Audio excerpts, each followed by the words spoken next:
السلام علیکم۔ آج کی میری یہ ویڈیو بہنوں کے بھائیوں پر مان اور حق کی ہے۔ ماما، ماموں کا فون ہے۔ نازیہ جلدی جلدی افطاری بنانے میں مصروف تھی جب اس کے بڑے بیٹے نے موبائل کچن میں آ کر دیا۔ موبائل کان سے لگاتے ہی منجلے بھیا کی آواز آئی۔ ہاں چھوٹی، کہاں ہو تم؟ گھر پہ بھیا، نازیہ نے بیسن گھولتے ہوئے جواب دیا۔ اچھا، ایسا ہے کہ چھوٹے کی طبیعت بھی خراب ہے اور تمہاری بھابھی نے بھی ڈاکٹر کو دکھانا ہے، سو افطاری کے فوراً بعد تیار رہنا، میں تمہیں لینے آ جاؤں گا۔ منجلے بھیا نے ہمیشہ کی طرح اپنی کہہ کر فون بند کر دیا۔ نازیہ جو آرام سکون سے افطاری بنا رہی تھی، جلدی جلدی سب بنانے لگی۔ چاولوں کو دم لگا کر پکوڑے تلے اور ساتھ ہی سحری کا آٹا بھی گوندنے لگی۔ افطار کا سب سامان ڈائننگ ٹیبل پر سیٹ کر کے ساس کو اپنے جانے کا بتایا اور روزہ کھلنے تک اپنے اور چھوٹے کے کپڑے استری کیے۔ نازیہ 3 بھائیوں کی اکلوتی چھوٹی بہن تھی۔ چھوٹی اور منتوں مرادوں سے پیدا ہونے والی نازیہ کو اماں اور ابا مرحوم نے ہتھیلی کا چھالا بنائے رکھا تھا۔ اس کی ہر خواہش منہ سے نکلتے ہی پوری کرتے۔ خاص طور پر ابا کی تو اس میں جان تھی۔ وقت گزرنے لگا اور نازیہ نے گریجویشن کر لیا۔ گریجویشن کے فوراً بعد بڑے اور منجلے بھیا کی شادیاں رشتہ داروں میں طے پائیں۔ نازیہ نے دونوں بھائیوں کی شادیاں خوب انجوائے کی۔ ابا سے فرمائش کر کر کے ہر فنکشن کے قیمتی جوڑے بنوائے اور ہر فنکشن پر تتلی بنی پھرتی رہی۔ بھائیوں کی شادی میں ہی احمد کی والدہ کو خوبصورت اور سادہ نازیہ اس قدر بھائی کہ وہ اگلے ہی ہفتے رشتہ لے کر آ گئی۔ احمد کی گورنمنٹ جاب تھی، تنخواہ لگی بندھی مگر کم تھی۔ اماں نے اس بات پر اعتراض کیا، لیکن ابا کو تو احمد کی شرافت اور سادگی اتنی بھائی کہ انہوں نے بھائیوں سے مشورہ کر کے ہاں کر دی۔ یوں نازیہ احمد کی دلہن بن کر اس کے گھر آ گئی۔ احمد 2 بہنوں کا اکلوتا بھائی تھا۔ دونوں بہنوں کی اماں یعنی ساس نے کم عمری میں شادیاں کر دی تھیں۔ وہ اپنے گھروں میں خوش تھیں۔ ابا بھی جیسے نازیہ کا فرض ادا کرنے کے انتظار میں تھے۔ ادھر نازیہ نے گھر گھرستی سنبھالی، ادھر 6 ماہ بعد ابا میاں کو پہلا اٹیک ایسا جان لیوا ہوا کہ وہ پھر جانبر نہ ہو سکے۔ ابا میاں کی وفات کے بعد نازیہ کو لگا کہ وہ اچانک کڑی دھوپ میں آ گئی ہے۔ اماں اور احمد کی دلجوئی کے بعد نازیہ کچھ سنبھلی۔ پھر اس کے بیٹے حسین کی آمد کے بعد اس کی زندگی میں کچھ ٹھہراؤ آ گیا۔ حسین کے فوراً بعد احسن اور پھر چھوٹے علی کی آمد نے اس کی دنیا مکمل کر دی۔ پہلے تو وہ کئی دن میکے جا نہ پاتی۔ اگر چلی بھی جاتی تو بھائیوں کی سرسری سی ملاقات اور بھابھیوں کے مہنگائی کے رونے سے گھبرا کر جلدی اٹھ کر اپنے گھر واپس آ جاتی۔ حالانکہ بھائیوں کی آمدنی کم نہ تھی، سب کے ذاتی کاروبار تھے، مگر پھر بھی یہ کیسی ناشکری تھی کہ جب بھی وہ ان کے گھر جا کر ان سے ملتی، بھابھیاں یہی رونا روتی، اخراجات زیادہ ہیں، مہنگائی بہت ہے، آمدنی پوری نہیں پڑتی، وغیرہ وغیرہ۔ ایسے ماحول میں ہمیشہ اس کا میکے میں دم گھٹنے لگتا۔ پھر آہستہ آہستہ ایسا ہونے لگا کہ وہ اپنے سسرال سے کھانا کھا کر بس 1-2 گھنٹے کے لیے ماں سے مل آتی۔ اس کی کوشش ہوتی کہ وہ اپنے میکے جا کر کچھ بھی نہ کھائے پیے۔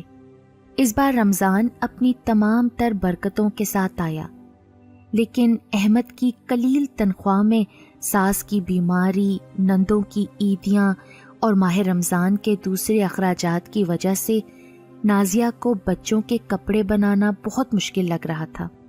شوہر کو تنگ کرنے کے بجائے وہ روز اللہ تعالیٰ سے دعا کرتی کہ اللہ تو ہی ہے جو میرا واقف حال ہے، تیرے علاوہ میں کسی سے رجوع نہیں کرتی، کسی سے مدد نہیں مانگتی، اب بھی تو ہی ہے جو میری ضرورت پوری کرے گا۔